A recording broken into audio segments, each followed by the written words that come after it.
दोस्तों आज हम आए हुए हैं दक्ष से, राजा जो दक्ष जी थे उनके मंदिर में।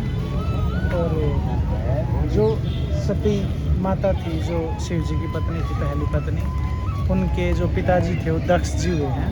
तो इसके अंदर का हम दिखाते हैं और जानकारी लेते हैं आज इससे जुड़ी जो कथा थी, स्टोरी थी वो क्या है। और ये एक स्कूटी बाहर गेट पे ही लगा दी रास्ते में, ये थोड़ी सी साइड में।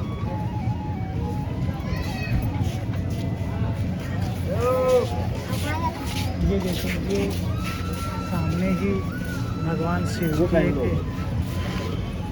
असीम प्रतिमा है और सती के साथ बिल्कुल अद्भुत सती जी दिखाई दे रही है, जो कि एक तरह से दृश्य है कुंड में से उठाने का जो दृश्य दिखाने की कोशिश की गई है। आगे चलते हैं, ये साथ में दुकानें हैं, प्रसाद वगैरह।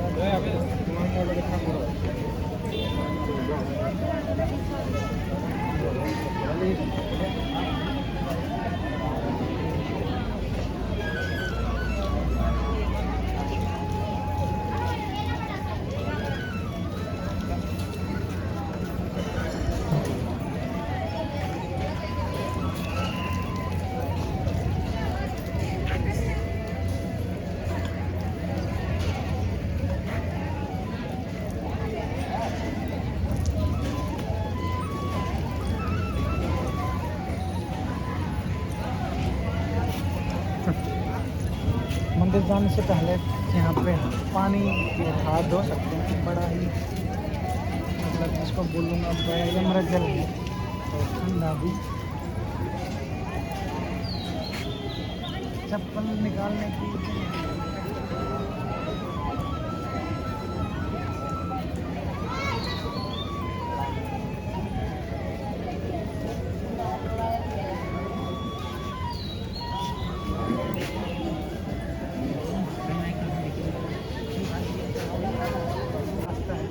यहाँ पे चप्पल जूते निकालने के लिए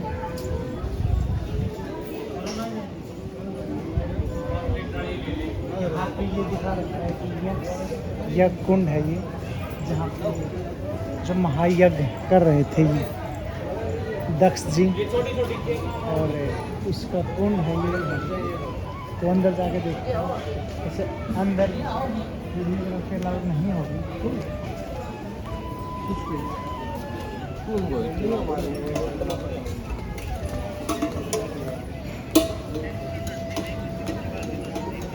सामने गंगा नदी है, उसका घाट बना हुआ है और ये मंदिर है। यहाँ पे अंदर कुंड है जो दक्ष जी का था, वो अंदर से हम जाके उसके दर्शन करके आएंगे, फिर बाहर आपके आके बताएंगे। और इससे जो जुड़ी हुई है कथा वो भी आपको सुनाई जाएगी। ये मंदिर दिखा देते हैं हम बाहर से, क्योंकि अंदर से नहीं दिखा सकते।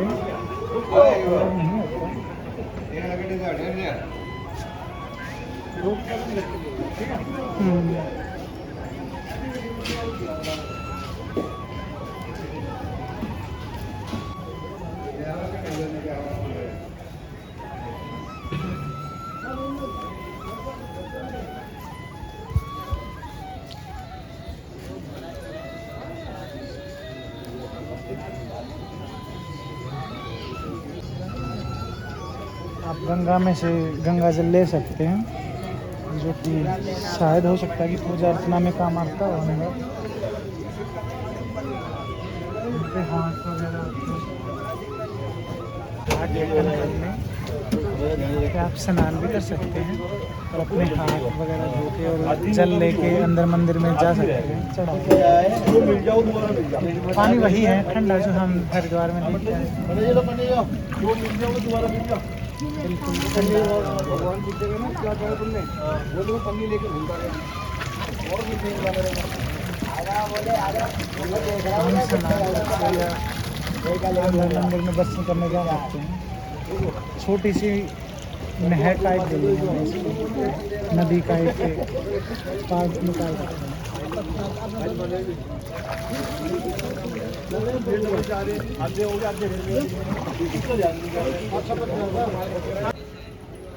और ये देखिए कितना विशाल और बड़ का पेड़ है ये पूछने पे पता चला कि 800 साल पुराना है और इसकी पूजा इतना होती है यहाँ पे क्योंकि काफ़ी विशाल काय है। बड़े की जो आयु होती है वो काफ़ी लंबी होती है और बड़ी होती है सभी पेड़ों से। ये आगे से एक बार मंदिर दिख रहा है और साइड में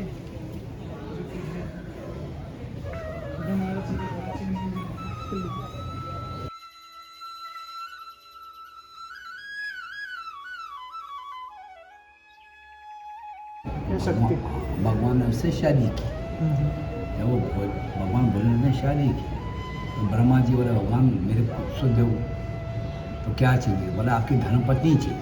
अच्छा शक्ति है तो मैं ही जगह निर्माण करूँगा। फिर उन्होंने पहले पृथ्वी बनाई, समुद्र बनाए, नदियाँ बनाई, 84 लाख योनि का उत्पादन किया। तो ब्रह्मा जी के 10,000 बेटे हैं, उसमें सबसे बड़ा बेटा मनु 2 नंबर के ऊपर आता है हमारे यहाँ का दक्ष। दक्ष यानी सारी चीज़ों अज्ञाता, उसे बोलते दक्ष, यानी हर चीज़ में निपुण। तो वो बेटा जो था उसने देखा कि भाई मेरे पिताजी के पास इतनी शक्तियाँ हैं तो ये माँ दे दी है। तो उन्होंने 12 साल का तप किया। तो माँ सामने खड़ी, बोल भाई तेरी क्या चाहिए? बोले माँ तो मेरे घर में बेटी के रूप में।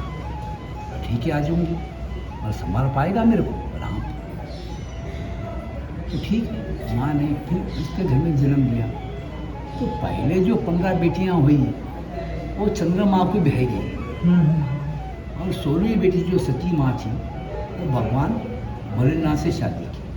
अब इसमें असल बात ये है कि जो भगवान है तो भगवान ही है। ब्रह्मा जी जानते, विष्णु जी जानते, मगर दक्ष नहीं जानता। तो उसको इस बात का गुस्सा आता है कि मेरे पिताजी के 5 मुख थे और ये अघोरी जो शमशान की पूजा करने वाला इसने मेरे पिता का एक मुख काट दिया। तो उसके दिल में थोड़ी सी हर एक को रहता है, तो उसको भी हुआ बेचारा, वो भी एक इंसान ही था। अब माँ जब उम्र हो गई तो माँ ने भोलेनाथ से शादी कर ली। और शादी के चक्कर में जिस तरह आज के जमाने लव मैरिज होता है तो माँ बाप को पसंद नहीं आता, भाई को पसंद नहीं आता, वैसा उसके पिता को पसंद नहीं आया। यहाँ जो है ये कनखल जो है दक्ष की महानगरी, इस नगरी का निर्माण उन्होंने स्वयं किया था भोलेनाथ के कहने पे, ब्रह्मा जी के कहने पे। अब यहाँ पर उन्होंने यहाँ सूर्य यज्ञ का स्थापना की थी। यहाँ पूजा करना था, बड़ा यज्ञ करना था और यज्ञ की तैयारी हो गई। तो उस ज़माने में जिस तरह टीवी है, चैनल चालू हो गए, तो उस तरह उस ज़माने में पवन देव थे सबको बोलने वाले। तो पवन देव बोलते चले भाई यक्ष के नगरी के अंदर एक बड़ा सूर्य के बड़ा सभी को निमंत्रण है। उनका फलसा बोलना वो चले बोलते हुए, लेकिन वो माँ भी सुनी और भोलेनाथ भी सुने। ऊपर बैठे थे भगवान तो कैलाश के ऊपर। माँ की बोली अजी मेरे पिताजी घर पे यज्ञ चल रहा है, हमें जाना चाहिए। तो भगवान बोले भाई तेरे को निमंत्रण दिया क्या, तेरे को बुलावा भिजाया क्या, तेरे से 10,000 भाई है, कोई आया क्या तेरे लेने के लिए? नहीं बुलाया, सम्मान नहीं दे रहे, मान नहीं दे रहे, वहाँ नहीं जाना चाहिए। माँ बोली माँ बाप के घर में सम्मान मान क्या बात, मैं तो जाऊँगी। वो गुस्से में यहाँ आई। भगवान नंदीश्वर को साथ में लेके तेरी माँ गुस्से वाली है, तू साथ में जा भाई। वो यहाँ आए तो माँ ने पहले जो है अपना पूरा गुस्सा अपनी माँ पे उतारा कि तू अपने जमाई क्यों नहीं बुलाई? बोले मेरे हाथ में क्या, तेरे पिता के हाथ में, तेरे पिता ही सब कुछ है। फिर वो पिता से लड़ी। पिता बोले मेरी पसंद नहीं है, वो अघोड़ी है, ये है वो है, वो उल्टी फुल्टी बातें करना शुरू करा। माँ को और गुस्सा आ गया। वो दादा ब्रह्मा जी के पास चले गए। बोले आप तो सर्वज्ञ हो, सब ज्ञानी हो, अपने बेटों को समझाते क्यों नहीं हो? ये बगैर यज्ञ पुरुष, यानी भोलेनाथ का नाम एक यज्ञ पुरुष है, हवन कुंड के वही जाता है। जब भी हवन होता है कोई भी पंडित आपको बोलता है मैं मुहूर्त निकालो, मुहूर्त नहीं निकालता है, वो ये देखता है कि भूमि पे भगवान का वास है या नहीं है। है वास तो वो पूजा करेगा। ठीक है। अब ब्रह्मा जी बोले भाई मैं कुछ नहीं बोल सकता। फिर वो गए दादी के पास, जो सरस्वती माँ थी उनके पास जाकर समझाई, फिर भी नहीं समझे। तो माँ बोली तेरा यज्ञ मैं होने ही नहीं दूंगी। गुस्सा आ गया, और माँ ने यहाँ पर अपना शरीर से प्राण छोड़ दिया अंदर। तो वो जो जगह है, ये जगह भगवान की लीला है। अब लोग बोलते कि गणेश जी को मुख बिठाया हाथी का, लेकिन उससे पहले भगवान ने अपने ससुर को भी मुख बिठाया है, वो बकरे का। और वो आज वो अपनी गलतियों की प्रायश्चित करने के लिए काशी में वहाँ के कोतवाल है, वो वहाँ सेवा की। ये यहाँ की दंत कथा ऐसी है। और वैसे तो ये जो नदी बह रही है भगवान के सर से निकली हुई है। अब भगवान के 12 ज्योतिर्लिंग है, तो हर ज्योतिर्लिंग की एक महिमा है। जैसा हमारा नीलकंठ मंदिर है, ठीक है, टपकेश्वर चले जाओ, वो अश्वत्थामा का बना हुआ है, ठीक है, अश्वत्थामा का है वो, टपकेश्वर देहरादून है। ये बिल्केश्वर भी मंदिर है महाराज जी यहाँ पे, पृथ्वेश्वर मंदिर वो भी है, बिल्केश्वर, बहुत कुछ है, बात नहीं समझे। लेकिन जो मेन मंदिर है वो 12 है भगवान के। ऐसा आपको देखो जितनी 7 नदियाँ हैं, गंगा, यमुना, सरस्वती, कावेरी, तुंगभद्रा, ये जितनी नदियाँ, हर नदी के ऊपर भगवान का स्थान है। और वो स्थान की कुछ ना कुछ महिमा, जिस तरह 12 भोलेनाथ के मंदिर हो गए, 12 विष्णु के हो गए, 54 माँ के मंदिर हो गए, फिर गजानन भगवान है, कार्तिक स्वामी हो गए, हनुमान जी हो गए। तो हमारे हिंदुस्तान में भगवान ने एक भक्ति की सुगंध भर रखी है, और उस सुगंध को जो लेता है उस महिमा का गुणगान करता है। क्यों बोलते हम जो भगवान की आरती करते हैं तो उसमें एक बोलते तन मन धन सब कुछ तेरा। तो भगवान ने हमें शरीर दिया है, मन यानी हम जो ये पूजा पाठ कर्म कर रहे हैं ये हम अपने फायदे के लिए करें। और धन जो होता है भगवान बोलता है 80% अपने घर में परिवार के लिए पाल, बाकी का 10% अपने माँ बाप को दे, दान करने दे, और 10% तू अपने हाथ से ऐसा काम कर कि तेरा परिवार के लिए, 7 पीढ़ियों के लिए, उज्जवल भविष्य के लिए तू अपना कर्म कर। ये भगवान का कहना है। अब आदमी करे ना करे, उसे किस्मत में है या नहीं है, वो नवग्रह देवता जाने, वो पंच महाभूत जाने, और वो पैदा करने वाला भोलेनाथ स्वयं जाने। धन्यवाद।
श्री राम जय राम जय जय राम।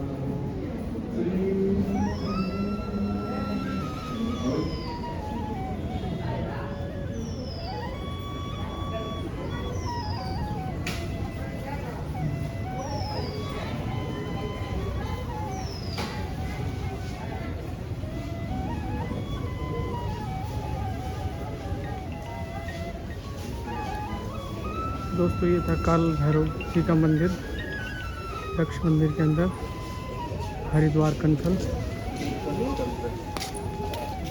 यकीन मानिए यहाँ इस मंदिर में आके ना बड़ा ही सुकून मिलता है। और हमें एक बाबा जी मिले थे, उन्होंने हमें काफ़ी अच्छी जानकारियाँ दी हैं हिंदू धर्म के प्रति जो है। उन्होंने बड़ी कुछ रोचक कहानियाँ या हमें जो है बातें बताई, और उनसे मिलकर बड़ा अच्छा लगा। और मंदिर की जो सुंदरता है वो देखते ही बनती है दोस्तों। देखिए किस प्रकार से जो है मंदिर बनाया गया है और बड़ा ही सुंदर जो है ये मंदिर बना हुआ है। हर हर महादेव, हर हर गंगे। मस्जिद मंदिर में संयम बरतो और समर्थ बनो। शारीरिक, मानसिक और आर्थिक संयम बरतने वाले ही शक्तिशाली बनते हैं। कितनी अच्छी और सुंदर बात करी गई है। इसको अमल में लीजिए सब लोग। तो भाई साहब कुछ कह रहे हैं, इनसे पूछो क्या कहना चाह रहे हैं। मैं तो ये अपना अनुभव व्यक्तिगत हाँ, अनुभव बताइए, बता रहा बिल्कुल, बिल्कुल हूँ कि बताइए। संयम बरतने वाले तो वास्तव में अगर देखें जो जमीनी हकीकत ये है कि कमज़ोर बनते हैं। हाँ, क्योंकि अगर आपने संयम बरत के लाइन में खड़े हैं और किसी ने आया मुझे आगे लगे तो लाइन में शाम तक खड़े रहेंगे, हम संयम बरत गए। पर वो अब वो तो सेटिस्फाई तो मैं कैसे भी किया, रियलिटी है जो रियलिटी मंदिरों तो में है। होता है ऐसा। नहीं तो हम परंतु हम अपने नहीं चीज़ को हार्ड मानेंगे, हमारी जो नहीं परीक्षा ली हम गई है, हार्डली सबसे बोल रहे हैं ये ना, हार्डली बोलते जब हम हैं संयम बरतते तो हाल यही हो जाता है। लेकिन अगर मेरे उससे अनुभव से देखा जाए तो वो त्याग और माफ कर देना हो गया एक तरह से। हाँ आगे भाई भाई जाके। वही बात कर रहे हैं हम। तो वो त्याग शक्तिशाली तो बन गया ना जिसने त्याग कर दिया और माफ कर दिया। पता नहीं, लेकिन इस जमीन पर मैं तो कमजोर हूँ इन हालातों में। नहीं अगर इन हालातों में सब कुछ लुट गया, मेरा मैं- इकलौता बच्चा लुट गया, और क्या बताऊँ। जब सत्य की राह पर चल रहे सच का, फिर भी मैं यहाँ आया हूँ। लेकिन रियलिटी बता रहा हूँ जो भाई कहते हैं सच्चा दरबार। आप यहाँ इसके हाँ जी, सामने हाँ जी, यहाँ पे- इससे यहाँ क्या पे- छुपा, इससे क्या छुपा, जो भाव है वो प्रकट कर रहा हूँ। सीधी सी बात, वो जाने मुझे नहीं मालूम, मैं क्या जानूँ, मैं क्या जानूँ। लेकिन हकीकत तो जो है वो ठीक है, लिखने वाले ने सही लिखा। मैं मालूम कि इसको अगर सभी लोग माने तो बहुत अच्छी बात हाँ, है। सभी नहीं मानते। सभी नहीं सबको मानना पड़ेगा, सभी जाके कुछ माने तो अच्छा अच्छी होगा। बात यही है कि लेकिन सब घुमा माने फिरा के बातें तो यही है, पर लेकिन अमल तो करे कोई, लेकिन इसके ऊपर देखो, अमल नहीं करते। गरीब को लूटा जाता है, कमजोर को लूटा जाता है। लूटने के लिए ही कुछ लोगों ने कहते हैं चूहा बिल्ली के द्वारा खाया जाने के लिए। अब क्या करें, जो भी है, चलो, फिर भी चलिए जी, समझ बहुत बहुत आते हैं। धन्यवाद आपका। समझ आते हैं। नहीं कोई नहीं, धन्यवाद। आप चल